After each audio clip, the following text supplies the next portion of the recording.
Hello and welcome back. One famous critic, Cedric Watts, has made a most pertinent observation about Heart of Darkness. He claimed that the novella is ahead of its times and that Heart of Darkness is an exceptionally proleptic text. It is proleptic and prophetic. It was first published in 1899 as a serial in Blackwood Edinburgh magazine, and it became extensively influential during subsequent decades until it finally reached a pinnacle of crucial acclaim that dates back to the period between the 1850s and the 1970s. During the final quarter of the 20th century, the influence of Heart of Darkness became even more pervasive. It has received much critical attention. The tale was vigorously assailed on political grounds by feminist critics and by some left-wing and third-world commentators, including Chinua Achebe, whose name I've already mentioned, the Nigerian novelist, poet, and critic, who accused Conrad of being a, quote, thoroughgoing racist for depicting Africa as the other world. We will be reverting to and commenting on Achebe's seminal article during the course. At this point, I would like us to find some answers to the question that still lingers. Why did Cedric Watts say that the novella is ahead of its times? Conrad very intelligently addressed the issues of his day with alertness, resourcefulness, and ambiguity, and in such a manner that anticipated many 20th century concerns, attitudes, and sensibilities. In some ways, Heart of Darkness belongs to the late 19th century. It would be difficult to arrive at a apodiptic or conclusive definition of the novella's generic attributes. Is this a tale of travel, a psychological odyssey, political satire, a black comedy, or an outpost of progress, to refer to Conrad's earlier short story of the same title? Whichever of these classifications of the novella you prefer, there is little doubt that Heart of Darkness fits into what I would like to loosely call the modernist formula. So let me spell out some characteristics of this formula. Modernism is a term that is widely used to describe a variety of tendencies within the European and especially Anglo-American literature of the 20th century. And of course it refers to literary culture, to literary studies, to various forms of art such as music and architecture, etc. It is important for us that we remember what Virginia Woolf stated in her famous essay that you were recommended as an optional text. It's called Mr. Bennett and Mrs. Bennett and Mr. Brown, in which she said, quote, "In or about December 1910, human character changed," unquote. That is a very famous sentence. Many would agree, many critics would agree that something, if not human character itself, changed in the first decades of the 20th century. But some would proclaim that 1922, which saw the publication of The Wasteland, Ulysses, and Woolf's Jacob's Room, that it as a year, or as the year of modernism, the miraculous year. Modernism, as we see it today, of course, is in fact a surprisingly elusive term, particularly because there seems to be so many national variations in its meaning. It has remained highly contested terrain, with the term itself being applied retrospectively. While Heart of Darkness is a fine modernist example, we will see that not all the formal characteristics appear in Conrad, just as they do not appear in any one writer who merits the designation. That much said, I would like to make some qualifications before we can proceed. First, there are critics who do not grant the existence of modernism at all. They argue, rather, that no major cultural shift has occurred since the beginning of the 19th century. That is for the past 200 years. And that the literature of the past 2 centuries is a natural extension of romanticism, that it grows out of romanticism, of romantic concerns. Now, were the modernists true revolutionaries, or were they just, in the words of W.B. Yeats, the last romantics? It's a question that we should be able to answer in due course, or we will not be able to answer it at all. Second, we must insist on modernism's diversity, its many styles, and its non-monolithic quality. We do not conceive of modernism as a single coherent development, but a shifting mixture of alliances and rejections. It is about innovations and counter-reaction. And most pertinent to our discussion of Conrad's text, modernism is also about new authors frequently discovering what had already been anticipated in the careers of others. And there should be an exclamation point here. Heart of Darkness, for example, draws on the kind of material made popular by Kipling or Stevenson, Robert Louis Stevenson, and numerous lesser writers. When we consider the prophetic, or rather proleptic qualities of the novella, we also think of how it sums up areas of experience that gained new prominence in the light of historical events in the 20th century. We only have time to tally a few relevant names. Heart of Darkness seemed to have heralded 20th century preoccupations. Sigmund Freud's emphasis on the divided self, on the split self, split personality, the id and the ego can be a case in point. C.G. Jung's emphasis on what he called the visionary mode of artistic creation is an equally important case in point when we consider Kurtz's character. Also, we will see how the text tends to be adventurously cinematic at a time when filmmaking was in its infancy. We should also take note of the familiar characteristics of modernist text, which feature a sense of absurdity, meaninglessness of human isolation, and the problematic nature of communication. There is a long list of literary lions, including Eliot, Kafka, Woolf, Beckett, who have grappled with these matters, all of which had been clearly depicted in Heart of Darkness. Third, whichever definition of modernism you prefer, modernity always appears as a separation and a fragmentation.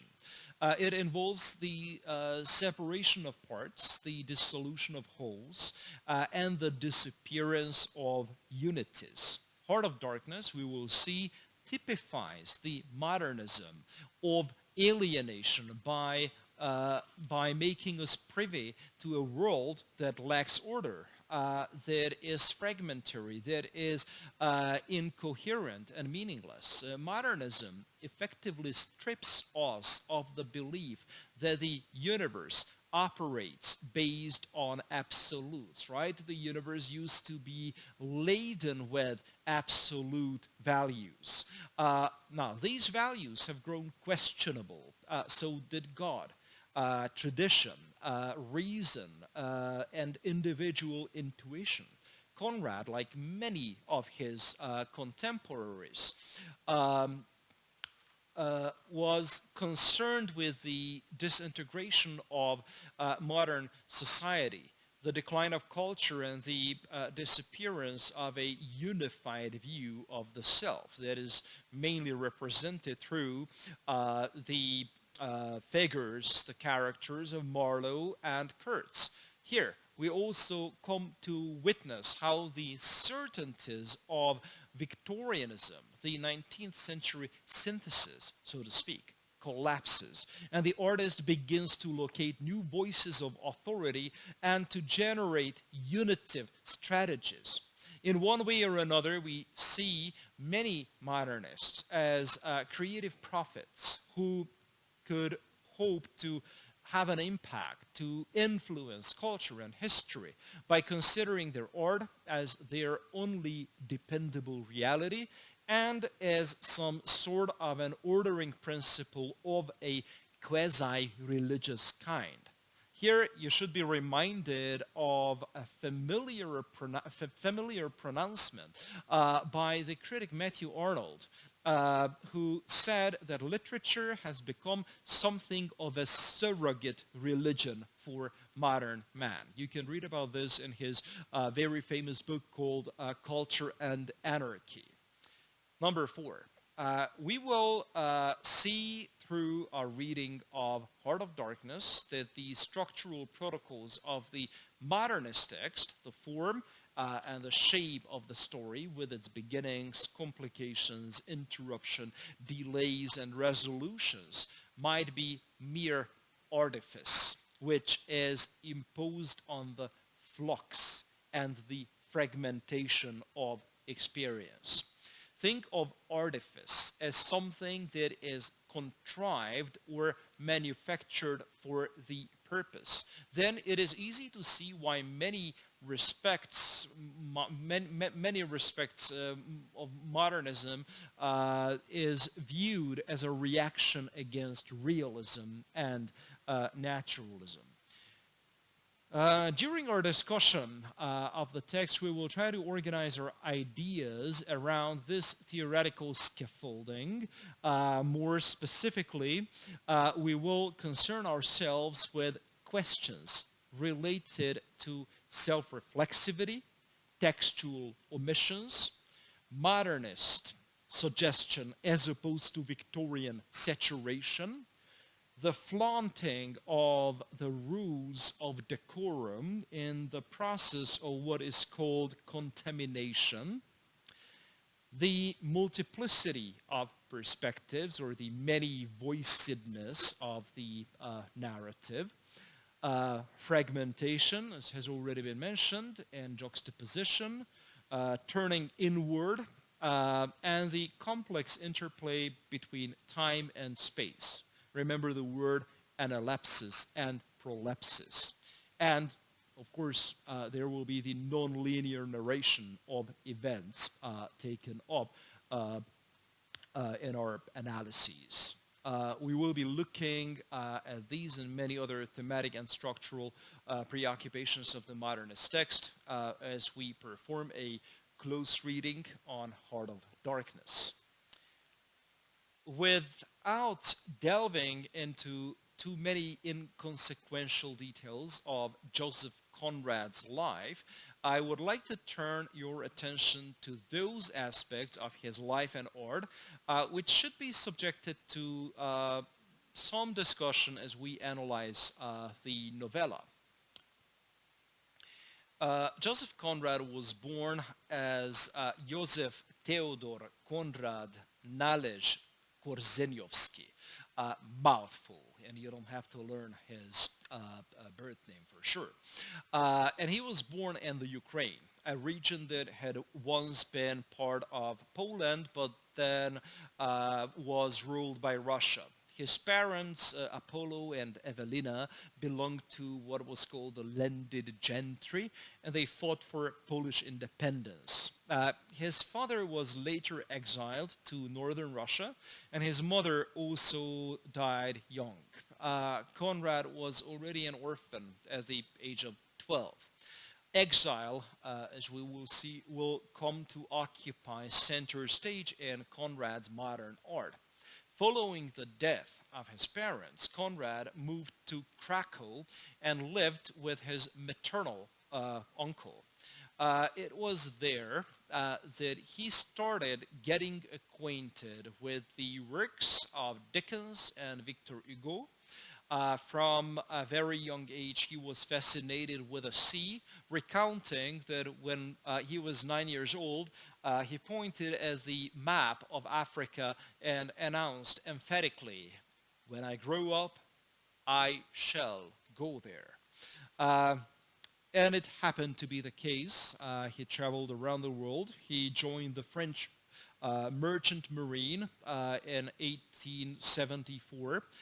His life from this point on is described by his biographers as one of reckless spending, romantic adventures, and fighting for the Carlist faction in Spain. A very eventful life. He left Marseille on the English frigate Mavis and began to learn English at quite an old age, and that was his third language, while serving as a sailor. Over the next 16 years, he traveled the world extensively as a seaman, visiting ports in Australia, South America, India, the West Indies, Bangkok, Singapore, and many other exotic places. It was in 1890 that he signed a contract with a Belgian company and commanded a steamboat up the river Congo in what was known at that time as the Congo Free State. It was a territory under Belgian colonial rule. It was this journey that left an indelible imprint on his life and career. And here are a few things you may be interested to know in terms of the novella's historical background concerning the Belgian Congo, and of course the whole idea of colonization, which is the most pervasive feature of the novel from a thematic point of view. So during the last 2 decades of the 19th century, European nations battled each other for wealth and power, and this battle caused what was known as the scramble for Africa, in which European countries competed to colonize as much of Africa as possible. While the colonizing Europeans claimed to want to civilize the African continent, their actions spoke otherwise. They were interested solely in engaging in exploitative tendencies and gaining wealth without paying heed to the method or whether a genocide must be carried out in order to succeed.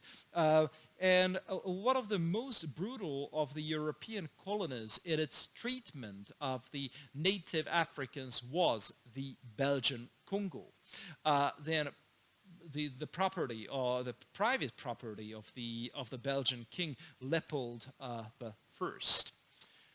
Now, despite Conrad's adventures and the new brand of stories that he wrote based on his experience, at least partially, Conrad always managed to remain, or unfortunately remained, a moderately successful writer during his lifetime.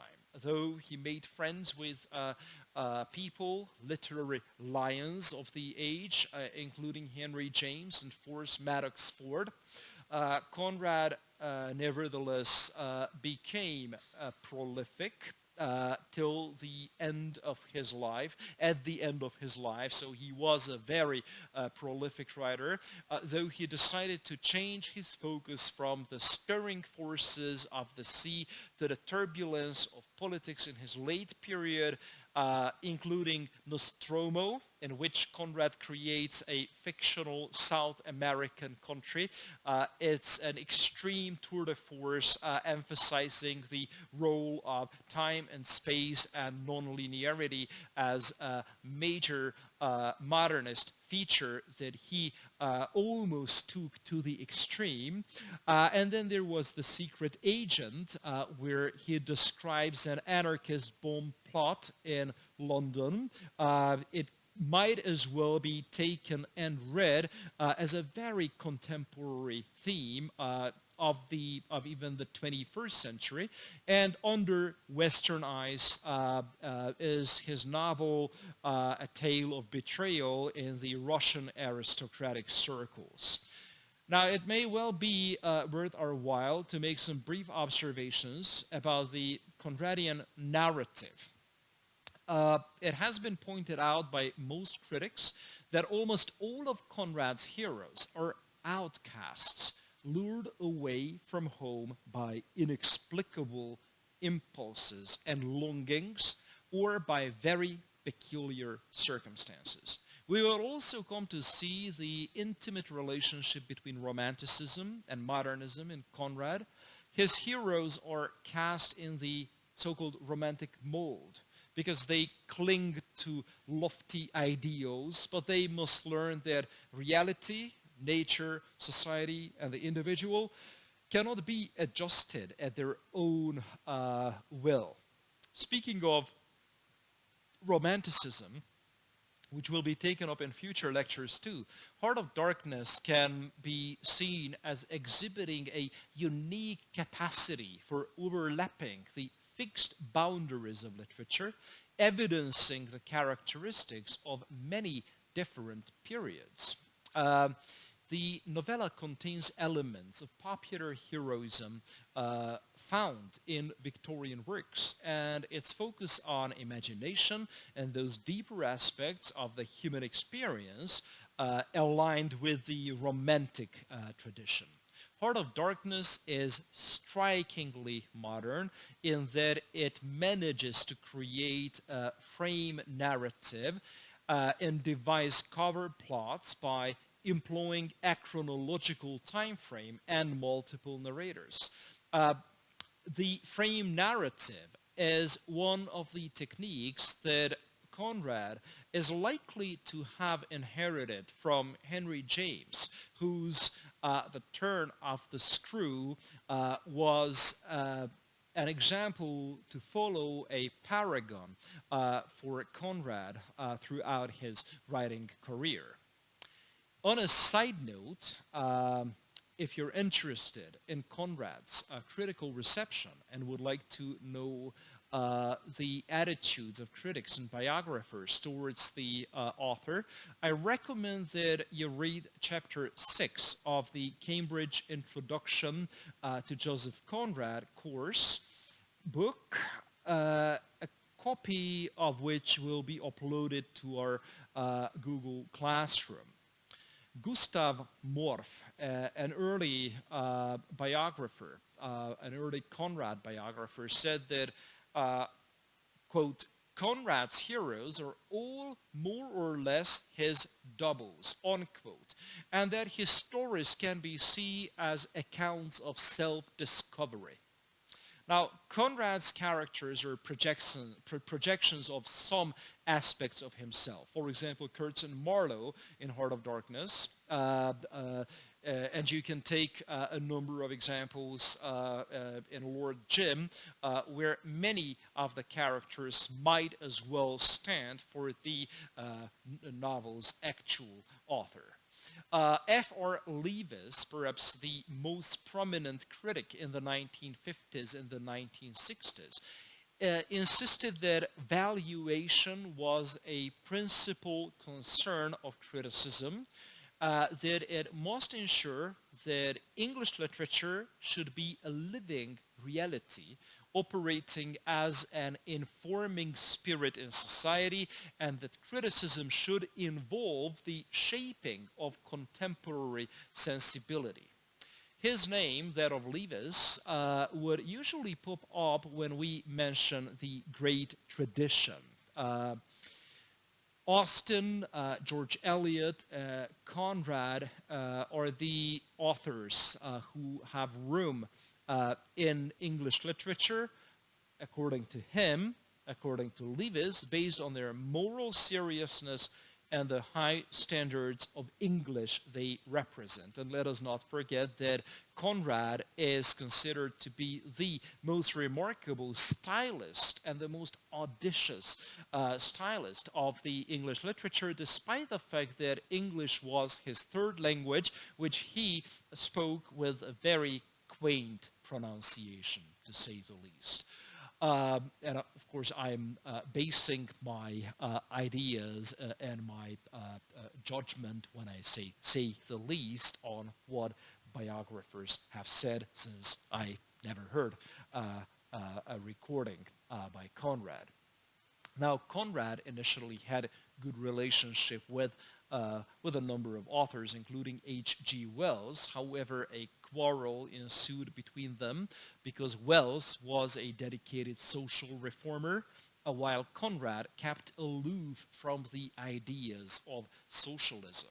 As a matter of fact, communist officials condemned Conrad on both aesthetic and ideological grounds. Conrad's individualistic ethic was incompatible with the collectivism of communism, while his prose proved to be too innovative, so it exceeded the narrow framework of what was to achieve in the course of socialist realism.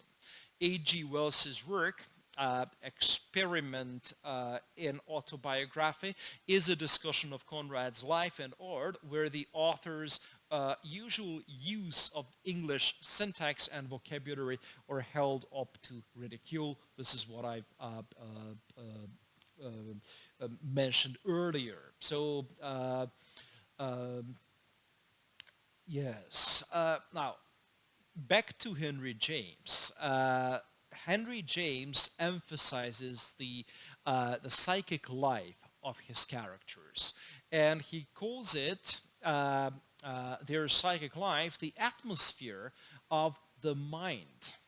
For Conrad, what Impressionism implied was, however, quite different from how Virginia Woolf saw it.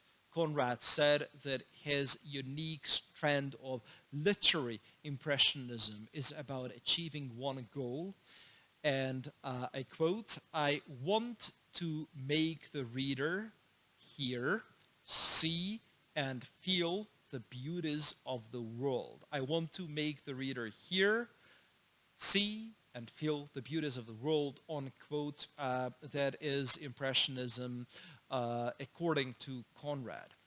Now, let's begin our next class by looking at some quotations from the first section of the novella. You will find the quotes in your Google Classroom prior to class. This time I cannot do but thank you for your patience and your attention, and I hope you found this video useful. I will be seeing you in class in just a couple of days, until which I wish you all the best.